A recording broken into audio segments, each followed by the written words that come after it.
The dining room of La Belle Maison was warm with candlelight, laughter, and the soft clinking of glasses. The private hall had been rented out just for the occasion. 25 years of marriage was no small feat, and Julia had insisted on doing it big. Ivory linens, floral centerpieces, custom-printed menus with Austin and Julia minus 25 years of forever in embossed gold.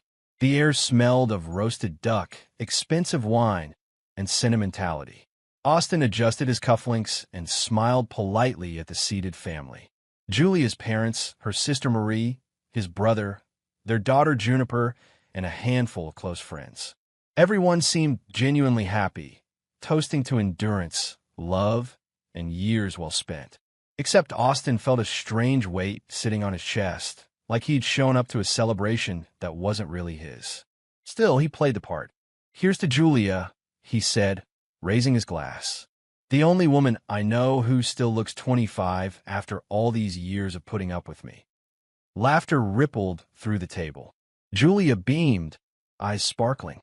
"Well, someone had to keep you from turning into your father." More laughter. The banter was light. The duck was rich. The champagne flowed. Then Julia stood, tapping her spoon gently against the crystal flute.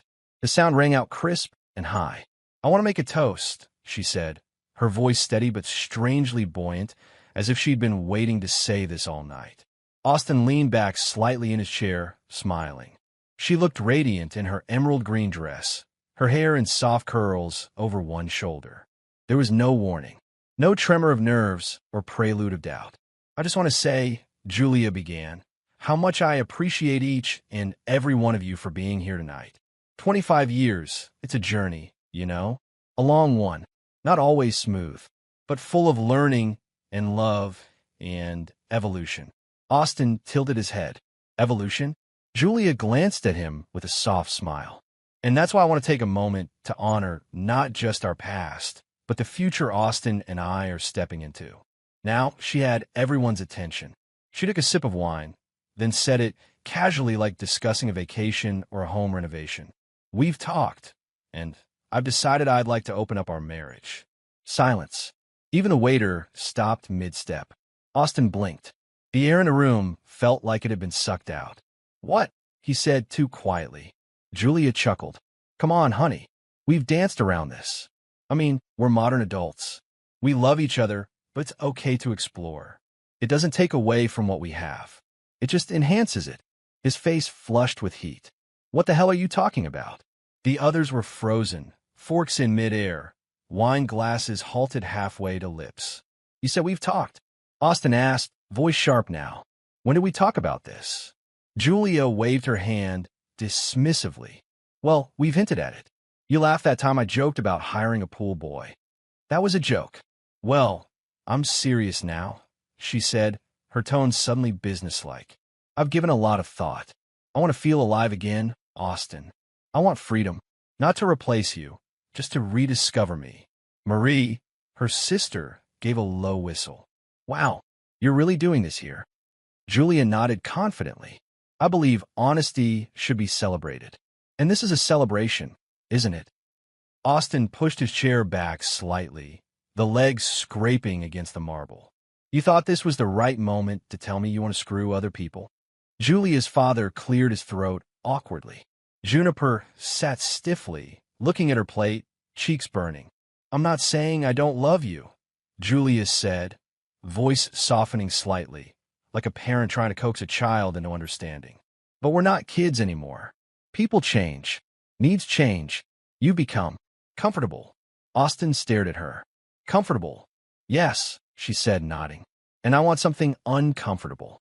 Something raw, real, alive." He stood up slowly, carefully. "You mean someone else?" Julia's lips parted slightly, but she didn't deny it. "You've already met someone." His voice was hollow now.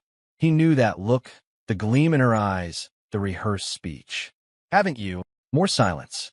Austin turned to the others. "This is what you all approve of?" "You knew." "No," Juniper blurted. "Dad, I didn't. I swear I didn't." Marie raised a glass halfway. "Look, it's 2025. Open marriages aren't that scandalous anymore." "If both partners agree, I don't agree," Austin snapped. Julia looked wounded. I thought you'd at least hear me out. In front of our families? His voice cracked. At our anniversary dinner? You wanted a reaction, and congratulations. You don't want honesty. You want validation. The room was ice now. No one moved. Julia's smile faltered. Austin stepped around the table slowly, picking up his coat from the back of the chair. Well, he said, adjusting the lapels. Here's my honest reaction. You're free, Julia. Go rediscover yourself. Austin, you want out? You got it. Wait, you're overreacting. He turned to her with a stare so sharp it silenced her mid-sentence. You just ended our marriage in front of our daughter, our parents, and a waiter holding creme brulee. Don't tell me how to react. He looked once at Juniper, then walked straight out the door. The silence remained for a long time before Julia sat down slowly. Her hand trembled slightly as she reached for her wine glass. Only the waiter, unsure of protocol, quietly placed the dessert on the table. The house was quiet when Austin returned later that night. Too quiet. He hadn't gone far, just drove around in silence for nearly 2 hours, the city lights blurring through the windshield as his hands gripped the steering wheel until his knuckles went white. When he finally walked through the door, the floral scent from Julia's anniversary bouquet still hung in the air. The decorations were untouched. 2 champagne flutes still stood on the kitchen counter, half drunk, mocking. She was sitting on the edge of the bed, still in that same emerald dress, her makeup slightly smudged now. The calm composure she'd shown at the restaurant was gone. She looked smaller, older somehow, her bare shoulders slumped under the glow of the bedside lamp. Austin didn't speak as he walked in. He just stood in the doorway, jacket still on, keys clenched in his fist. Julia looked up. You left in the middle of everything. Did I interrupt your celebration? His voice was low, detached. She sighed, brushing hair from her face. Can we talk like adults, please? Austin walked slowly into the room, setting his keys down on the dresser. He turned to her with a hollow stare. You announced you wanted to sleep with other men in front of my daughter. My family. My friends. And you want to talk like adults now. Julia stood, wrapping her arms around herself. It wasn't meant to humiliate you, Austin. I thought if I was open about it, maybe it would be easier. Easier for who? He snapped. For me? So I don't have to accidentally find out when I see you with someone else? No, that's not it. She paced slightly, heels clicking softly on the floor. Look, I've been feeling suffocated. For a while. I just didn't know how to bring it up without it sounding like I don't care. He laughed bitterly. That's funny, because that's exactly what it sounded like. Julia bit her lip. I didn't mean for it to come out that way. But we've been going through the motions, Austin. You know it. Austin walked toward the window, his voice suddenly quiet. I thought we were working through things. A pause. He turned back to her. When did you stop talking to me, Julia? When did it stop being we and start being just you? She didn't answer right away. Instead, she looked away toward the floor. I don't know, she said finally. Maybe it was when Juniper left for college. Maybe before that. You got so focused on your job. The gym. Bills. Schedules. I felt like a roommate. I was keeping this house running. I was working to keep us stable. God forbid I didn't flirt like a 20-year-old every damn day. Julia's eyes flashed. That's not fair. I didn't say you weren't a good provider. You were, but I don't want to just exist, Austin. I want to feel passion again. Excitement. Passion, he said, stepping forward. So that's it? You're bored? You want a thrill? A new toy? Some stranger who doesn't have to worry about mortgage payments and aging knees. I want freedom, she said, almost pleading. I want to remember who I was before I became someone's wife, someone's mother. Austin exhaled sharply. The words hit him in the chest, sharp and deep. Then why didn't you talk to me before now? Why didn't you say you were unhappy? I tried, she said, voice cracking. I hinted. I pulled away. I waited for you to notice. I didn't notice, he said quietly. I just thought it was a phase. Like before, I thought maybe we were just drifting a little. She looked at him then, her eyes wet. It's more than a drift, Austin. It's been a storm. I've been drowning and pretending I could breathe. Austin stared at her for a long time. His mind raced with memories, subtle changes over the past year. How she started going out more with friends he didn't know. How she began locking her phone. how they stopped holding hands in public, the absence of her head on his shoulder during movies, her silence at dinner. He had explained it all away. Stress, age, life. Maybe he didn't want to see it. Is there someone else? He asked, finally. She hesitated. Not officially, but there's someone I've been talking to. Someone who makes me feel. Don't, Austin said sharply. Don't finish that sentence. They stood in the silence between them, 25 years of history crumbling beneath their feet. He ran a hand over his face and stepped back. You want to feel alive again? Then go. Be free. Go find whatever it is you think you've been missing. Julia's breath caught. Austin, please. I'm not saying I want a divorce. Well, I am. She blinked, stunned. You're serious? He nodded. You made your choice. Now I'm making mine. But we've built a life together, and you just set it on fire in front of everyone we know. Julia's face hardened. So that's it?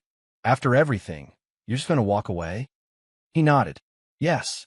And don't expect to come back when the thrill wears off.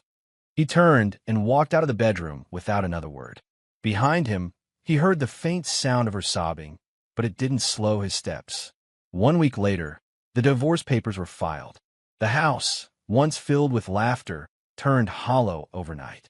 Julia packed her things in silence, avoiding his gaze. Austin didn't ask where she was going. He didn't care. Within days, Julia was posting photos online, glamorous selfies, cocktails, beach outings. And eventually, one with a younger man, shirtless, tattooed, arms wrapped around her waist. Captioned, New chapter, new soul. Austin stared at the photo for a long minute. Then he locked his phone, opened the window, and let the fresh air in. Julia's Instagram feed was a portrait of reinvention. Pictures of poolside cocktails, sunlit brunches, glowing selfies in boutique dresses. Her captions were cryptic but self-assured, unapologetically me. Freedom tastes like tequila and fresh linen. Chapter 2. No regrets. And there he was in several of the photos. Evan, mid-20s, ripped, tan, always shirtless. He clung to her like a trophy she'd just won, his hand often low on her waist, fingers slipping just under the hem of her designer tops. To the outside world, Julia looked reborn, wild, free, adored. Austin saw every post. He didn't follow her, of course, but mutual friends still tagged her. And his daughter, Juniper, occasionally showed him things he never asked to see, as if hoping he'd intervene. Just so you know, she'd said once, holding up her phone. She's not herself. That guy, he's got her doing things that just aren't her. Austin had only shrugged. Maybe this is who she is. But privately, every post was a gut punch. Back at the house, the silence was suffocating. The bedroom was half empty now, her scent gone from the pillows. Her closet barren. Even the bathroom countertop, once littered with serums and scented lotions, felt like a monument to her absence. The days blurred together. He went to work, came home, ate alone, slept restlessly. At first, it was rage that kept him moving. Rage that boiled under his skin and made him clench his jaw until it ached. Rage that whispered she'd humiliated him after everything he'd sacrificed. But that rage didn't last. What came next was worse. Numbness. He started waking up feeling nothing. No anger. No grief. Just a dull void that hovered in his chest. He avoided mirrors. He answered people with short, polite phrases. Juniper noticed it too. Dad, you need to get out. Go do something. He had waved her off, muttering, I'm fine. But he wasn't. And deep down, he knew it. One Saturday morning, Austin stood in front of the full-length mirror in the hallway. His eyes studied the tired man in front of him. He was still strong, broad-shouldered, but softer now, thicker around the middle. Lines creased the edges of his eyes. The man staring back at him looked weathered. So, he signed up for the gym. The first few days were brutal. Every weight felt twice as heavy as it had 10 years ago. His knees protested. His breath came in short gasps. But something about the routine, the sweat, the ache, the quiet pain, grounded him. He started waking up early again, drinking protein shakes, sleeping deeper. He also called an old friend, Greg, a college buddy he hadn't seen in years. Damn, Dan, Greg said over beers one night. You vanished for a decade, and then call me out of the blue? Austin gave a tired smile. Needed a familiar face. Hope I didn't screw that up. Greg leaned back, laughing. Man, we all screw up. What happened? Austin hesitated, then told him everything. By the end of the night, Greg said something that stuck with him. You didn't lose her, Dan. She lost you. Still, healing wasn't linear. One rainy afternoon, after a bad day at work and a silent drive home, Austin found himself sitting in the parking lot of a therapy clinic. The flyer had been handed to him at work, tucked between HR notices and benefit updates. Confidential, supportive, just someone to talk to. He sat in his car for 10 minutes before walking inside. Her name was Dr. Mendez. Calm voice, warm smile, no judgment. I don't even know where to start, Austin said on the first day. Anywhere you want, she replied. There's no wrong door here. And so he began, piece by piece. His fears, his shame, the hollow pride that kept him from crying in front of anyone. She listened, and slowly, Austin began to feel like he wasn't just enduring life anymore. Meanwhile, Julia's life, so glossy on the surface, was cracking beneath the filters. Evan was not the man she thought he was. He had charm, sure, a sculpted body, an easy laugh, but underneath there was volatility, mood swings, jealousy. At first, it was flattering when he got possessive, calling her constantly, asking where she was, demanding selfies to prove she wasn't with anyone else. But it got worse. Why are you dressed like that? He snapped one night before they went out. You trying to impress someone? Julia blinked. It's a dress. You liked it last week. Yeah. Well, maybe you wore it for someone else then. She laughed it off, but inside the nerves began to twist. The partying grew darker. Late nights turned into empty mornings. He drank too much, spent recklessly, asked to borrow money. His temper flashed often. Her friends noticed first. You okay, Jules? One of them asked at brunch. You don't seem happy. I'm great, Julia insisted, sipping her mimosa too fast. They drifted, one by one. No more invites. No more girls' nights. She posted more. Post harder. Caption louder. Inside, she was unraveling. One night, Evan stormed out after accusing her of flirting with the waiter. Julia sat alone at their apartment, mascara smeared, wine glass trembling in her hand. She looked at her reflection in the dark window. For a moment, she didn't recognize the woman staring back. The wild nights, the declarations of freedom, the new soulmate. It had all felt like a high, and now she was crashing. Still, her pride wouldn't let her admit it. Not to her family, not to Juniper, and certainly not to Austin. She'd made her bed. Now she was lying in it, alone, restless, and slowly suffocating beneath the weight of her own choices. Julia banged on Austin's front door like she was trying to wake the dead. The sun had just started to rise, casting pale orange light across the quiet cul-de-sac. Birds chirped. A lawn sprinkler clicked to life across the street. The serenity of the morning stood in jarring contrast to the fury that pounded from her fists. Austin opened the door, still groggy, wearing a gray t-shirt and flannel pajama pants. His eyes narrowed when he saw her standing there, disheveled. Hair messy, face bare of makeup, her once stunning expression now drawn and haggard. What the hell are you doing here? He asked flatly. She pushed past him without waiting for permission. We need to talk. Austin didn't move right away. He just stared at the space she'd barged through, then slowly closed the door and followed her into the living room. Julia stood with her arms crossed, breathing heavily. I need your help. He scoffed. Now that's rich. I'm serious, Austin. Her voice trembled, but there was a sharpness beneath it, like she was trying to hold on to whatever pride she had left. I went to the doctor this week. Something's wrong. Austin leaned against the wall, arms crossed, waiting. She swallowed. I have an STD. A pause. Then came his laugh, sharp, bitter, hollow. He clapped once, slowly, the sound echoing through the quiet house. Wow, really earning that freedom, aren't you? Julia flinched, her eyes darting away. It's not funny. No, you're right, he said coldly. It's hilarious. I need help paying for treatment, she said quickly, trying to rush through it. They won't approve my insurance yet. I'm still technically under yours until the divorce finalizes. Austin's eyes narrowed. Let me get this straight. You cheated on me, humiliated me, left me for a broke boy toy. And now you show up at my door, infected, and you're asking me to foot the bill? I didn't plan for this. She snapped. I thought he told me he was clean. Oh, well, if he said it, then it must be true, Austin mocked. And let me guess, he ghosted you? Her silence was confirmation. Austin stepped closer, towering over her. You thought this was your liberation, didn't you? Like you were some heroine in a bad midlife crisis novel. And now you're standing in the ruins of your own disaster, asking for rescue. Julia's voice broke. You don't understand. I'm in pain. I'm scared. He stared at her. You should be. Her lip trembled. I didn't come here to be judged. I need help. You made your bed. Julia, he said coldly. Lie in it. Burn in it. Rot in it. But don't come knocking on my door like I owe you something. I was your wife for 25 years. And then you weren't, he snapped. You threw that away. Her face crumpled slightly, but she straightened her back. Fine. If you won't help me like a decent human being, I'll use the insurance anyway. They still list me as a dependent. Try it, Austin said, stepping back with a cruel smirk. Please, I dare you.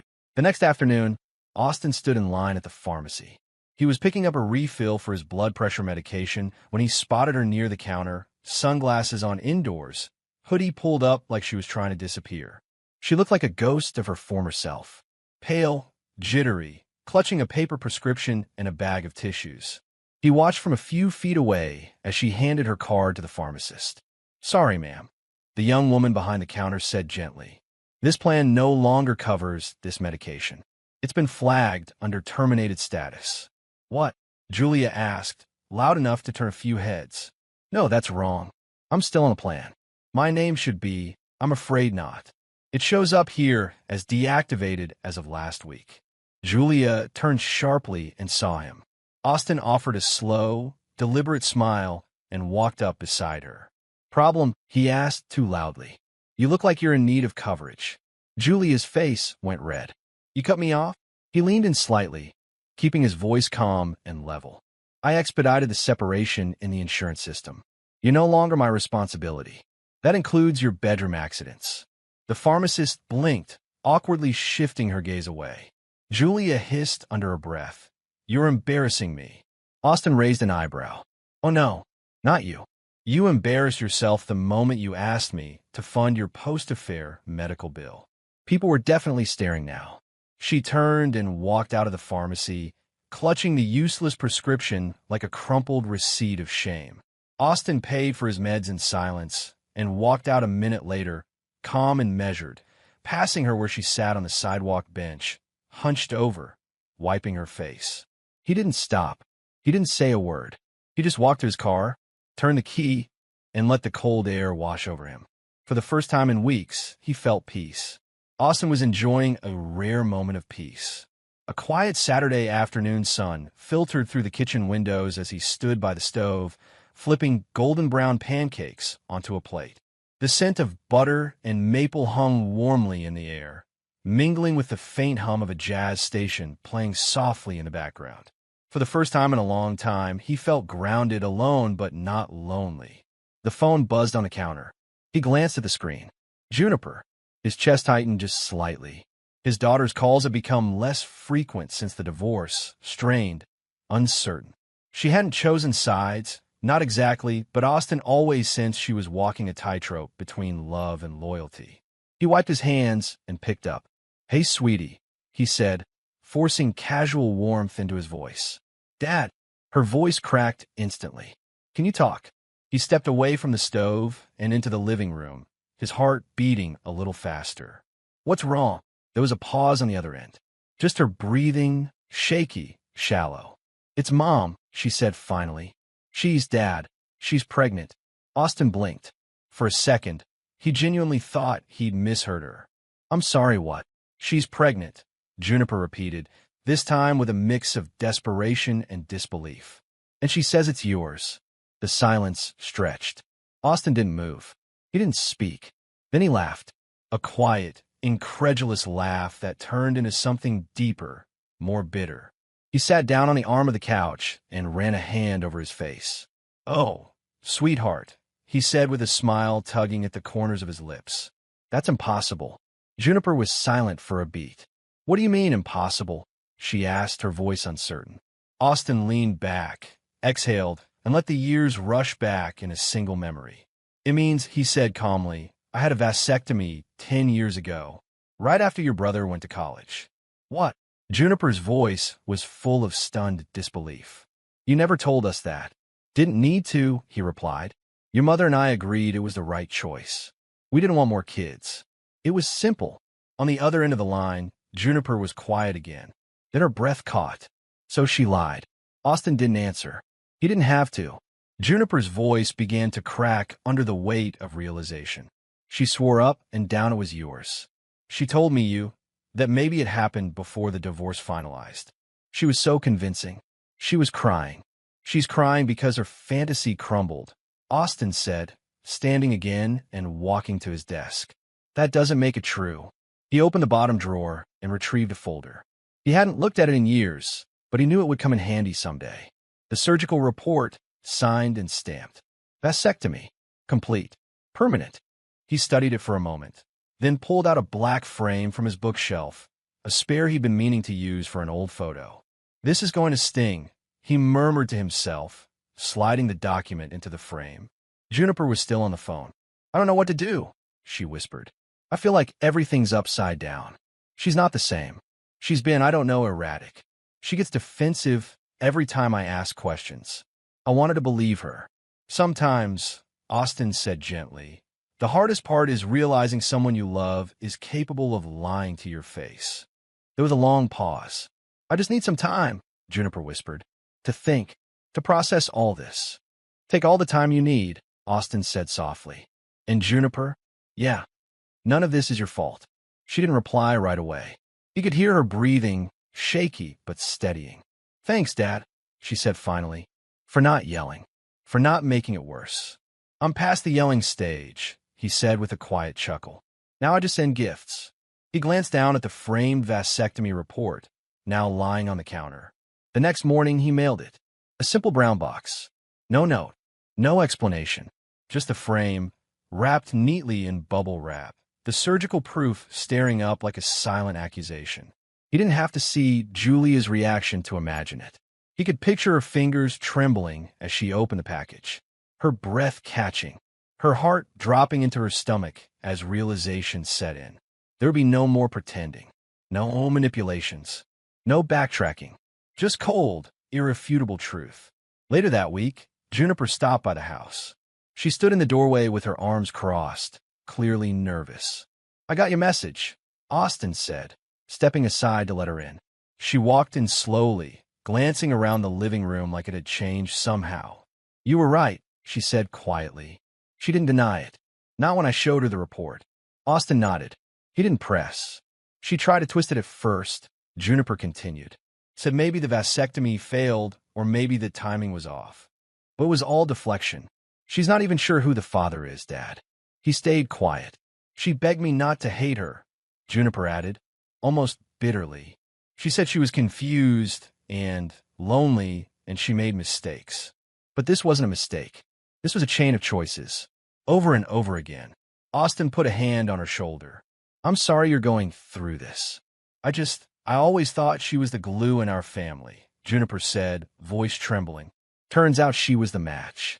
Austin gave a soft sigh and guided her to the couch. They sat in silence for a long moment, father and daughter, quietly staring ahead. Thank you, Juniper said at last, for handling it with dignity. He gave her a tired smile. Dignity's cheaper than revenge, and a hell of a lot quieter. She smiled faintly, then leaned her head against his shoulder. The quiet wasn't empty anymore. Austin sat alone in his study, the morning light slanting through the blinds and lines across the polished surface of his desk.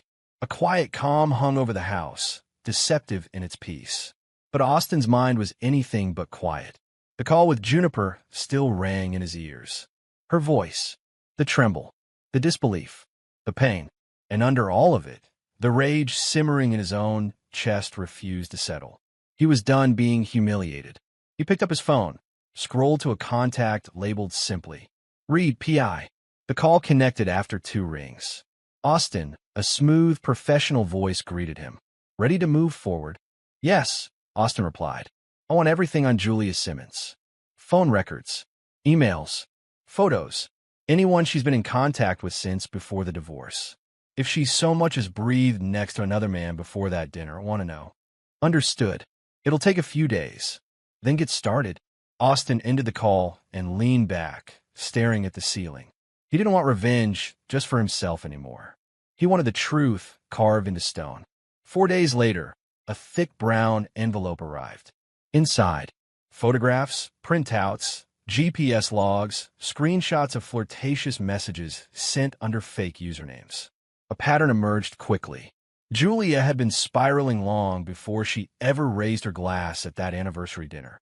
The open marriage had been a mask, a flimsy excuse to justify what she had already been doing in secret. One name kept appearing. Lucas Trent, a man half her age, but there were others. Hotel receipts, Venmo transactions with cryptic captions. Thanks for the night. Same time next week? Austin's fingers tightened around one of the photos. Julia, wrapped around Lucas in a bar parking lot, months before their anniversary dinner. The timestamp was undeniable. He closed the envelope and sat in silence for a long time. Then, calmly, he called Julia's sister, Meredith. Austin, this is a surprise, Meredith answered warmly. How have you been holding up? I'm fine. Listen, I'm going to send you something, and I want you to read every page. Don't skip anything. Is this about Julia? Just read it, Austin said quietly. Then decide if you still want her sitting at your dinner table. He hung up. By the end of the day, he had sent the envelope, copies of every page, to Julia's parents, her 2 siblings, and even her cousin Marianne, who lived out of state but had always acted like Julia's second mother. The fallout came quickly. His phone lit up with messages over the next 48 hours. From Meredith. I'm speechless. I had no idea she was living like this. I feel sick. From her father. After everything you gave her? Unforgivable. She's no daughter of mine. From Marianne. I try to raise her better. I'm sorry, Austin. Word spread like wildfire. Julia, once the golden girl of her family, found herself suddenly alone. Calls to her relatives went unanswered. Invitations vanished. Her mother removed her from the family group chat. A small thing, but devastating in its symbolism. And then came the final crack. Austin received a news alert on his phone. Local man arrested for fraud scheme targeting women online. He opened the article. There was Lucas Trent wearing a smug, disheveled expression in his mugshot. Charges included wire fraud, identity theft, and operating a romance scam under multiple aliases. Investigators believed he had targeted dozens of women over 3 years, luring them into handing over money, cars, even real estate access. Austin read the line twice. One woman, requesting anonymity, reportedly contracted a sexually transmitted infection during the course of their relationship. He almost pitied her. Almost. Julia's collapse was swift. Social media, once her highlight reel of champagne brunches and beach selfies, went silent. Her accounts vanished. Her friends, who had cheered her on during her freedom arc, stopped tagging her. Austin heard from a mutual acquaintance that she'd been seen outside a pharmacy, crying in her car. Rumors swirled. She was broke. She'd been evicted. She was staying in a motel. None of it brought Austin joy, but it did bring him closure. He sat on his back porch one evening, watching the last rays of sun dip below the trees. A glass of scotch in his hand, his phone buzzing quietly with one final message. Juniper. She asked to stay with me. I said no. I told her she needs to face what she did. Just wanted you to know. Austin typed back. You did the right thing. He sipped the scotch, closed his eyes, and exhaled. The storm had passed. The motel's lot was half empty when Austin pulled in. His arrival didn't go unnoticed. The car he was driving stood out in a place like this, sleek, black, and immaculately polished. It purred low as he parked near room 12. He shut off the engine and let a smirk curl across his lips. The car had once belonged to Lucas Trent. Austin had bought it at the police auction just 2 weeks earlier, a cherry on top of a brutal takedown. He hadn't needed the car. He had no real interest in it. But the look on Julia's face when she'd see him behind the wheel? Worth every penny. He stepped out, the door shutting with a clean metallic thud, and strolled up to the room. A moment passed after he knocked. Then, slowly, the door creaked open. Julia stood there in a bathrobe, her hair a mess, eyes sunken and red. It had been months since the divorce, but it looked like years had passed for her. "Austin?" she asked, voice hoarse. He took a good, long look at her. "You look like hell." She scoffed and stepped aside, letting him in with a sigh. "What do you want? If you're here to gloat, don't bother. I've heard enough from everyone else." "No," Austin replied, strolling past her and surveying the room. A half-empty bottle of cheap wine sat on the table, crumpled clothes in a corner, peeling wallpaper, the stench of regret in every corner. "Actually," he continued, turning back to her, "I'm here for closure." Julia gave a short, bitter laugh. "Closure? You think driving up in his car counts as closure?" Austin smiled coldly. "It counts for me." She crossed her arms, voice rising. "Do you think I haven't suffered enough? I lost everything. My home, my job, my family, even Juniper won't speak to me. All self-inflicted," he said sharply. She flinched. "I came here because I wanted you to see it," he added, leaning against the table. "I wanted you to know that while you spiraled into chaos, I rebuilt. I moved on." "With who?" she snapped.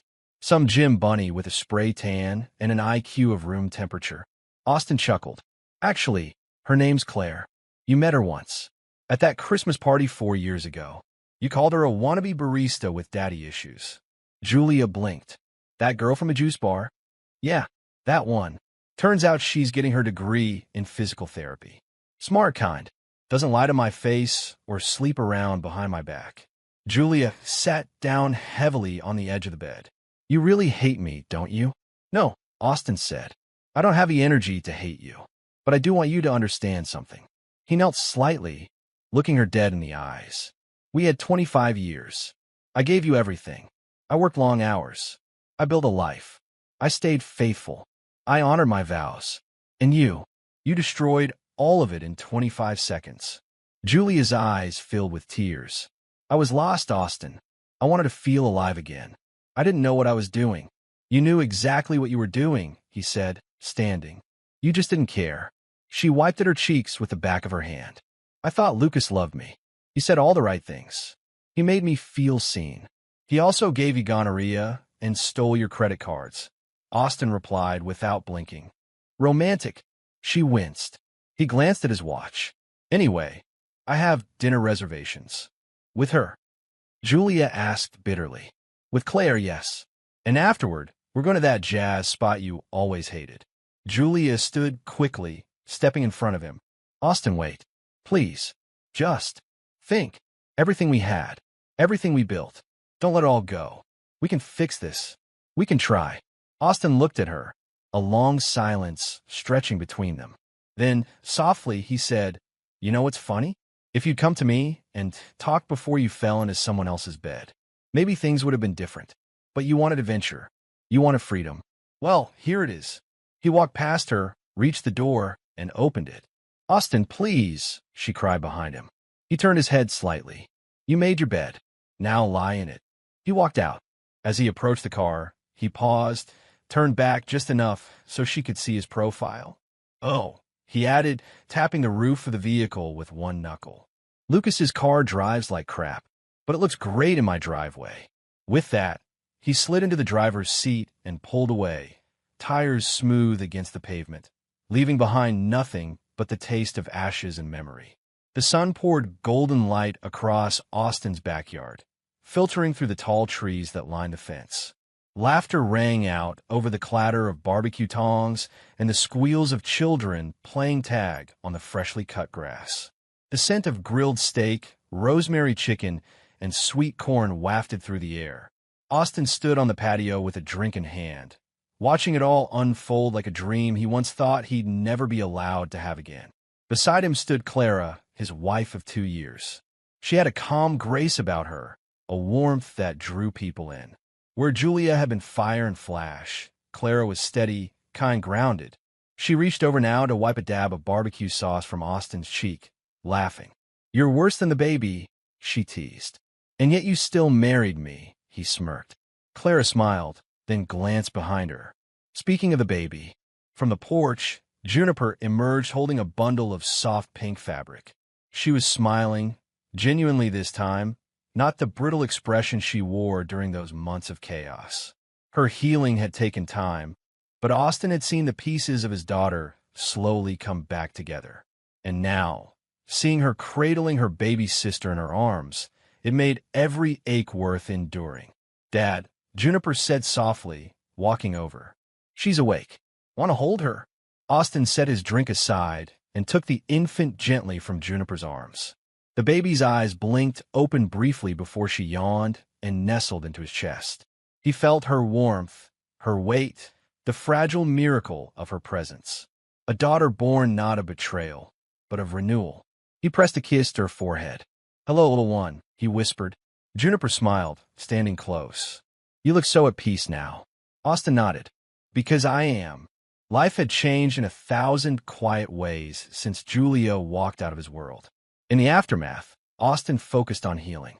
He worked out consistently, meditated, threw himself into therapy, and poured his energy into building a new foundation. He'd met Clara at the gym, a newcomer who asked him to spot her during a session with free weights. They'd laughed about her horrible form, then talked over smoothies afterward. She had no idea who he was or what he'd gone through, and when he eventually shared his past, she didn't flinch. Instead, Clara had looked him in the eye and said, "That's not who you are now." It was the first time he'd believed it. Their courtship had been slow, intentional. No games, no manipulation, just two people learning to trust again. They married a year later in a small ceremony by a lake. Juniper had walked him down the aisle. As Austin played with his daughter in the hammock later that evening, Clara sat nearby with a book, occasionally glancing up with a smile. The sun dipped low behind the trees, casting an orange glow across the yard. Austin's phone vibrated on the patio table. He picked it up absent-mindedly, unlocking it with his thumb. A notification from social media, tagged in a photo by Juniper. It was the group shot from earlier, Clara holding the baby, Juniper beside them, Austin behind with a hand on each of their shoulders. All of them smiling. Happy. Whole. He tapped like and put the phone down again. Miles away, in a small, dimly lit apartment complex with peeling paint and flickering hallway lights, Julia sat cross-legged on a worn sofa. The light of her old phone's screen glowed against her face. Her thumb trembled slightly as she scrolled. And then she saw it. The photo. For a moment, the breath left her lungs. Her eyes scanned every face. Austin looked stronger than she remembered. Healthier. There was a softness in his eyes she hadn't seen in years, and it wasn't for her. Clara. That was her name. Julia remembered mocking her once. A nobody, a gym girl with nothing but leggings and water bottles. She swallowed hard. Then her gaze landed on the baby, swaddled in pink, her tiny face tucked against Austin's chest. Julia's vision blurred as the tears came. Hot and silent. She curled inward, the photo still glowing in her hand. The happy family burned into her memory. Her apartment was quiet. Too quiet. No visitors. No friends. No calls. Her last temp job had ended weeks ago, and the landlord had already taped one of those pink eviction notices on her door. She was tired. Of running. Of pretending. Of losing. She put the phone face down on the coffee table and sat back, staring at the cracked ceiling, letting the tears fall. Back at the barbecue, Austin rocked his daughter gently as music played in the background. Juniper danced barefoot on the grass with one of the neighbor's kids. Clara brought over a fresh plate of grilled vegetables and kissed him on the cheek. He looked at them, the women who had come to mean everything to him, not out of obligation or guilt or desperation, but out of love, trust, and growth. And as the stars began to prick through the dusk sky, Austin smiled. Not a smile of revenge or vindication, but peace. A man who had lost everything and built something even better from the ashes. His past had burned, but from it a new life had risen. A life he had chosen. A life worth living.